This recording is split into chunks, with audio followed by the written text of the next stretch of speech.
If you want to do Tai Chi in the morning, don't let the weather stop you.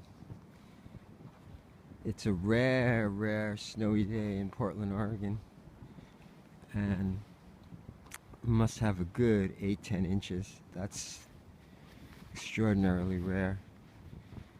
But now, why not?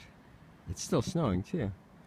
Why not just do your Tai Chi in the snow? It's beautiful. Just bundle up. It's not as smooth as it might be if you didn't have 10 inches of snow, but it's still an amazing experience. You get the fresh air, the light, the colors and the vibration of nature, and yet you're out there every day no matter what. It's amazing.